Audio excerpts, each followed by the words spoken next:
یہ ہفتہ پاکستان کی پولیٹکس کے لیے اسلام آباد میں بھی بڑا ہے. آپ نے جو باتیں کی میں بڑا کینلی سن رہا تھا، کیونکہ اس ہفتے کچھ آئین میں ترمیم کی جو صورتحال ہے گورنمنٹ چاہ رہی ہے کہ وہ اسی ہفتے ہو جائے، اور وہ پرائمریلی جو ایک تصور کیا جا رہا تھا کہ چیف جسٹس کی مدت ملازمت یا دیگر ججز کی مدت ملازمت سے ہے، اب مجھے لگ رہا ہے کہ پریسائز ہو کر وہ ججز کی تعداد بڑھانے پہ آ گئی ہے. یعنی جو ترمیمی بل آئے گا، کرینے کیا یہی ہے، آئے گا تو پتہ چلے گا، لیکن کرینے کیا یہی ہے کہ ججز کی تعداد بڑھائی جائے گی، اور بدھ یا جمعرات کو میکسیمم جو ہے وہ یہ آئین میں ترمیمی بل پاس ہو جائے گا. گورنمنٹ اس کو بڑی کامیابی سمجھ رہی ہے. صحیح ہے. اچھا شوکت قرچی صاحب، یہ جو مذاکرات والی بات چل رہی ہے، جس طرح سے پارٹی کی جو بیٹھک تھی اس میں میاں محمد نواز شریف صاحب نے کہا کہ سب سے بیٹھ کر بات کرنی چاہیے، کیا لگتا ہے آپ کو کہ مذاکرات کے ذریعے حکومت یہ جو سیاسی تناؤ اسے کم کرنے میں واقعی سنجیدہ ہے؟ لیکن یہ پہلی بار نہیں ہے کہ نون لیگ نے مذاکرات کی بات کی ہو، جب یا جو اس وقت کا پولیٹیکل ڈسپینسیشن ہے، انہوں نے پہلی بار یہ بات نہیں کی. ایون جب شہباز شریف وزیر اعظم نہیں تھے، وہ لیڈر آف دی اپوزیشن تھے، اس وقت انہوں نے میثاق معیشت کی بات کی. بلاول بھٹو زرداری نے بھی اپوزیشن میں رہتے ہوئے کہا تھا کہ عمران خان قدم بڑھائیں، ہم آپ کے ساتھ ہیں. پی ٹی آئی ابھی اسد کیسر صاحب کی آپ نے بات کی کہ حکومت سے بات نہیں کریں گے، اچکزئی کے ذریعے، محمود خان اچکزئی صاحب کے ذریعے تو وہ حکومت کے ساتھ مذاکرات کی بات کر چکے ہیں. پی ٹی آئی کے خود بانی چیئرمین خان صاحب نے محمود خان اچکزئی کو اجازت دی کہ ہاں آپ نون لیگ اور پیپل پارٹی سے بات کر سکتے ہیں، اور ایک آدھ بار بات ہو بھی چکی ہے. زیادہ کی بار ہوئی ہے مجھے علم نہیں ہے، لیکن اتنا کنفرم ہے کہ ایک آدھ بار ہو چکی ہے بات. تو آپ ڈائریکٹ یا انڈائریکٹ کے چکر سے اگر آپ کا دل ہے بات کرنے کا تو بات کریں. مذاکرات تو کہیں نہ کہیں، میں آپ کو ابھی بھی بتا رہا ہوں، کہیں نہ کہیں کسی نہ کسی سٹیج پہ مذاکرات جاری ہیں، بات چیت جاری ہے. ہاں یہ کہہ سکتے ہیں کہ ان کا آؤٹ کم یا آپ کہیں کہ نتیجہ کیا نکل رہا ہے اس وقت، تو صورتحال وہ نہیں ہے کہ کوئی آپٹیمسٹک بات کی جا سکے، کیونکہ ایک طرف 9 مئی کے کیسز پڑے ہیں اور روزانہ بات ہوتی ہے کہ 9 مئی کے کیسز میں لوگوں کو سزائیں دی جائیں. وہ جو 102 103 لوگوں کا ٹرائل ملٹری کورٹ میں چل رہا ہے وہ اپنی جگہ پہ ہے کہ جب تک سپریم کورٹ ملٹری کورٹس میں سویلین کے ٹرائل کی کیس میں اسٹے یا تو ویکیٹ کر دیں یا پھر اسی بینچ کا فیصلہ برقرار رکھیں. تو چیزیں کسی پائپ لائن میں ہیں، لیکن پتہ نہیں وہ ڈیڈ ٹنل کی طرف جا رہی ہیں یا کسی اچھے ریزلٹ کی طرف جا رہی ہیں. اچھا، ابھی سمجھ نہیں آ رہا ہے. ٹھیک ہے، میں اس طرح دوبارہ بھی آؤں گا، لیکن مولانا کا فی الحال رول اتنا اہم ہو گیا نا. ویسے ہر دور میں مجھے بھی خبریں پڑھتے اور یہ کرنٹ افیئرز کے پروگرامز کرتے کوئی 14 15 16 سال تو ہو گئے ہیں. مولانا بڑے اہم رہے ہیں ہمیشہ، آلویز امپورٹنٹ. اب بھی دوبارہ سے مولانا کا جو گھر ہے وہ مرکز نگاہ ہے. پرائم منسٹر پریزیڈنٹ مل رہے ہیں، لیکن مولانا بڑا ہارڈ سٹینس لے بیٹھے ہیں پراجا صاحب انتخابات کو لے کر، اور اس سے پہلے جو انہوں نے پریس کانفرنسز بھی کی ہیں، they were like very hard line that he has taken. اس کے بعد اب مولانا کیا کسی منطق کا شکار ہوتے آپ کو نظر آتے ہیں، یا جو سٹینس وہ لے بیٹھے ہیں وہ ان کے لیے بہتر ہے؟ what is better for Maulana's politics، اور وہ کریں گے کیا آپ کے خیال میں؟ دیکھیں، ایک بات تو یہ ہے کہ مولانا صاحب کی پولیٹکس کو کسی ایک سینٹ کی سیٹ یا 2 سینٹ کی سیٹ سے نہیں جوڑنا چاہیے. مولانا صاحب ہمیشہ بڑی ترجیحات پہ پالیٹکس کرتے ہیں، اور آپ نے درست کہا کہ وہ سینٹر سٹیج پہ ہیں کہ ہر کوئی آپ ان کے در پر حاضری دینے جا رہا ہے. ایک چیز مولانا صاحب نے کلیئر کر دی تھی، جو آپ نے پی ٹی آئی کے کنٹینر کی بات کی، انہوں نے پریس کانفرنس میں کہہ دیا تھا کہ اتحاد بنا کر آگے بڑھنے کا تجربہ کچھ اچھا نہیں رہا، ہم علیحدہ جدوجہد جاری رکھیں گے. تو وہ تو ایک کلیئر سگنل تھا کہ ابھی تک پی ٹی آئی کی طرف مائل ہونے کا یا ان کے ساتھ چلنے کا مولانا فضل الرحمان صاحب کا کوئی ایسا پرسپیکٹو نہیں یا ذہن نہیں بنا. دوسری طرف جو یہ اتحاد کا ناخوشگوار تجربہ تو مولانا پی ڈی ایم کے حوالے سے بھی کہہ چکے ہیں، پی ڈی ایم کے سربراہ تھے، اس پہ بھی انہوں نے کہا کہ ہمارا تجربہ ٹھیک نہیں رہا پہلے، تو پی ٹی آئی کے ساتھ بھی نہیں رہا، سولو فلائٹ لیں گے پھر. وہ بہت بار جو ہے وہ مولانا صاحب بہت سارے اتحادوں میں رہ چکے ہیں. 90s میں بھی वो किसी न किसी तौर पर अपोजिशन बेंचेस पे थे। फिर आप देख रहे हैं ना कि इस सदी के शुरू में जनरल परवेज मुशर्रफ की हुकूमत थी काफ लीग के जरिए, उस वक्त वो बाकायदा अपोजिशन लीडर हुआ करते थे। MMA बजाते खुद एक इत्तेहाद था, मुत्तहिदा मजलिस अमल MMA, लेकिन उसके बावजूद भी पीपल्स पार्टी भी अपोजिशन में थी, नून लीग भी अपोजिशन में थी, लेकिन अपोजिशन लीडर मौलाना फजलुर रहमान साहब थे। तो उनका तजर्बा वसी है और इसी तरह जो सियासत पर उनकी नजर है वो भी बड़ी वसी है। तो शौकत परांजा साहब क्या फिर वो ये जो अभी एक सेकंड देखे ना, सदर ममलिकत गए असफ अली जरदारी साहब, फिर वजीर आजम शहबाज शरीफ साहब गए। ये मुलाकातें जो होती हैं ये या हेड ऑफ स्टेट और हेड ऑफ गवर्नमेंट का जाना ये बगैर ग्राउंड वर्क के नहीं हुआ करता।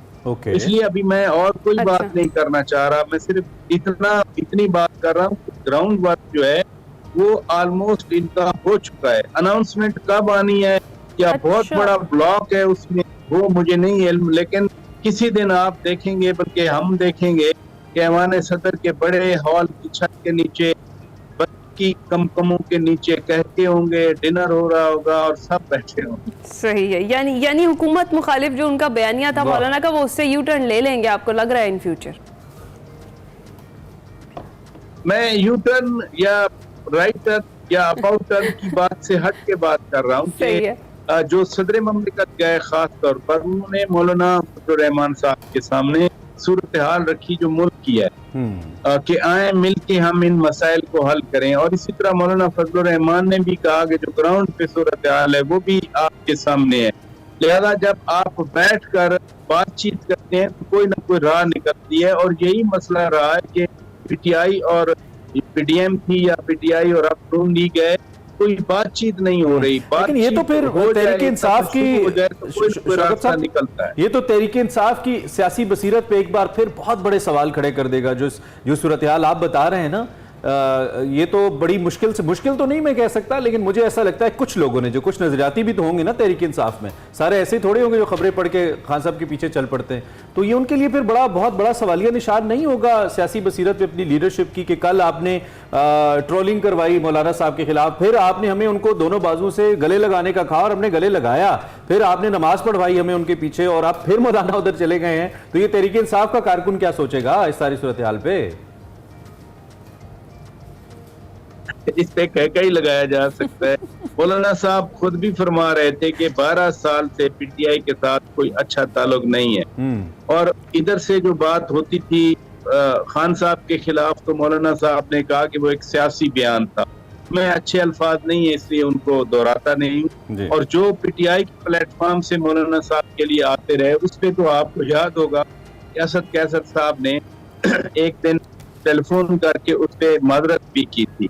अगर अच्छा माहौल बन रहा है, कम से कम ये जो अलकाबात हैं गलत किस्म के एक दूसरे के खिलाफ इस्तेमाल करने से इज्तनाब करने का आगाज हुआ है, तो मेरा ख्याल है हमें भी जरा वेलकम करना चाहिए कि डिसेंसी और सैनिटी जो कहते हैं ना शुड प्रिवेल। कम से कम ये जो अल्फाज हैं या नेम कॉलिंग है, इससे तो सियासत में एहतराम हमेशा रहा है। आप ये कह रहे हैं कि तहरीक इंसाफ का कारकुन दोबारा पुरानी ट्वीट्स को कॉपी पेस्ट करना शुरू कर दे, जो इस फेज से पहले वाली थी, दोबारा से कॉपी करे, दोबारा से पेस्ट करे? असल में जो मिड लेवल का कॉन्सेप्ट है ना PTI में, अनफॉर्चुनेटली वो क़यादत का नहीं है। खान साहब जो बात करते हैं फॉलोअर, जो चाहे आप जिनको नजरियाती कह रहे हैं या जो हार्ड लाइनर हैं या जो स्टांच हैं, वो खान साहब जो बात करेंगे वो उन्हीं को ही फॉलो करेंगे। अच्छा, इमरान खान कल कह दें कि हमने मौलाना फजलुर रहमान साहब के बारे में वो पुरानी रविश पे जाना है, तो वो कारकुन किसी का इनकार नहीं करेगा। अगर इमरान खान कहें कि नहीं एनफ इज एनफ, अब हम हमेशा पॉलिटिक्स में एहतराम से बात किया करेंगे, हम डिसेंसी लेके आएंगे, हम फरोग देंगे बर्दाश्त को, तो कारकुन वही करेंगे। ये चीज एस्टेब्लिश्ड है और इसमें ये मिड लेवल वाले ये तो अपनी जगह खुद ढूंढा करते हैं। सही है। और जिन कहकों का आप बल्कि कुमकुमों के नीचे जिक्र कर रहे हैं, अगर ये सूरत हाल बन जाती है परांजा साहब, तो फिर पाकिस्तान तहरीक इंसाफ के लिए हालात कैसे होंगे, जरा मुझे ये भी बताइएगा। मुश्किल हो जाएंगे बहुत ज्यादा या कुछ तब्दीली आएगी जो अभी हालात चल रहे हैं उनसे? अभी कौन सी आसानी है? हाँ वही वो कहते थे हमारी रेड लाइन है इमरान खान, तो इमरान खान तो 5 अगस्त 2023 से अब सितंबर आ गया, वो मसलसल जेल में है। उस रेड लाइन को बचाने के लिए पीटीआई ने क्या कर दिया? उनके बंदे जो हैं वो कुछ रूपोश हैं, 2-4, बाकी जो हैं वो आपस में लड़ रहे हैं। अब हम नहीं कह रहे, पहले तो मीडिया कोई ऐसी बात करता था तो कहा जाता था कि मीडिया पीटीआई का मुखालिफ है। अब तो पिछले हफ्ते खान साहब ने खुद कहा मीडिया से बातचीत करते हुए जेल के अंदर कि पीटीआई के अंदरूनी इख्तलाफात खत्म ही नहीं हो रहे। आपके अपने खुद जो लीडर हैं जिनके पीछे सारे चलते हैं वो इस बात को तस्लीम कर रहे हैं कि इख्तलाफात खत्म नहीं हो रहे। मसलन किसी को काबीना से निकाला जा रहा है, पता नहीं किस मीडिया की मुखालफत की पर साहब बात 80% मीडिया वाले तो खान साहब ने यूट्यूबर बना दिए हैं उनके चक्कर में। तो पता नहीं कौन सा मीडिया है जिसके बारे में कहते हैं उनके खिलाफ है, 80% उन्हीं के साथ है, उन्हीं की बात करते हैं।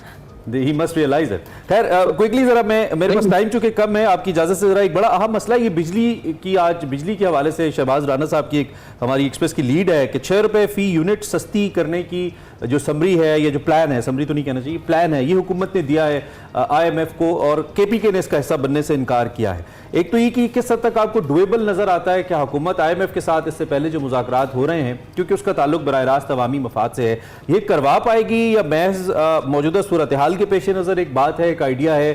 आपको किस हद तक ये होता नजर आता है? और KPK हुकूमत चूंकि साथ नहीं है तो KPK के रोल को आप कैसे देखेंगे इसमें? मुसलसल एक एफर्ट हो रही थी कि किसी तरह से रिलीफ दिया जाए, और ये जुमा की शाम थी शायद, पीपल्स पार्टी और नून लीग का जो एक कमेटी या कह लें कुछ उनके लोग कुछ इनको लोग, इनकी जूम पे बाकायदा मीटिंग भी हुई थी। और ये हेलो, आप मेरी बात सुन रहे हैं? जी जी सुन रहे हैं बिल्कुल। और जिस दिन ये मियां नवाज शरीफ की ज़ेर सदारत मुस्लिम लीग नून का इजलास हुआ, उसके बाद फिर पीपल्स पार्टी की क़यादत और नून लीग की क़यादत ने, जो रेलेवेंट लोग हैं, उन्होंने टेलीफोन पे, जूम पे या स्काइप पे मीटिंग भी की। अच्छा। तो ये जो एक प्लान बन रहा है, ये मैं आपको कंफर्म ऑथेंटिक बात बता रहा हूँ कि पीपल्स पार्टी और नून लीग का आपस में डिस्कशन हुई, क्योंकि जब 14 रुपए फी यूनिट मरियम नवाज शरीफ साहिबा ने ऐलान किया तो पीपल्स पार्टी, आपको मालूम है, बड़े तादाद है, बेवकूफ़ी का ऐलान कहा गया, फिर इधर से भी जवाब आते रहे। तो उस सारे तनाजुर में ये इनका जुमे वाले दिन आई बिलीव इनका इंटरेक्शन हुआ, और उसमें यही चीजें डिस्कस की गई कि किस तरह से रिलीफ दिया जाए। देखिए ना, IMF के साथ जब आप पार्टनर हैं तो आप पार्टनर को एक प्रपोजल दे सकते हैं। IMF बार बार मैं कहता हूं कि IMF अवाम को रिलीफ देने का मुखालिफ नहीं है। IMF सिर्फ ये कहता है कि ये जो आप 6 रुपए पर यूनिट खर्चा बचाएंगे, ये किधर से आप अपने हिसाब किताब में एडजस्ट करेंगे। अगर तो गवर्नमेंट के पास इसका जवाब है तो फिर तो बिस्मिल्लाह। गवर्नमेंट के पास है, जैसे ये गवर्नमेंट के पास है, जवाब है। हाँ, मैं बताता हूँ, ये जो राइट साइजिंग एक्सरसाइज हो रही है कि 8 वजारतें और डिवीजन खत्म हो रहे हैं, ये इतना ह्यूज एक्सपेंडिचर होता है। या इस तरह की बचत तो बिलावल भुट्टो जरदारी कहते रहते थे इलेक्शन के दिनों में कि हम ये वजारतें इतनी खत्म करके तो हमें 300 अरब रुपए बचे। ठीक है, आपका बहुत शुक्रिया, टाइम खत्म हो गया, थैंक यू वेरी मच। एक और इसमें आर्ग्यूमेंट ये रह गया, ये बाद में डिस्कस कर लेंगे कि बिलावल ही अब ये कह रहे हैं कि रिलीफ है, स्टेटमेंट्स उनकी कुछ खास इस हक में नहीं है, लेकिन अगर हुकूमत की नीयत ये है कि आवाम को रिलीफ देना है तो इससे अच्छा और क्या हो सकता है। ये बहुत ही ज़रूरी है, अगरचे कि अब जो पीक मंथ्स हैं गर्मी के या बिलों के वो गुजर चुके हैं, अब आगे तो इतने ज़्यादा नहीं, लेकिन चलें देर आए दुरुस्त आए, कुछ तो फ़ायदा होना, लोगों को कुछ ना कुछ उनकी परचेजिंग पावर बेहतर हो। शौकत पराजा साहब हालात हाजरा के ऊपर अपना तज्जिया हमारे सामने रख रहे थे।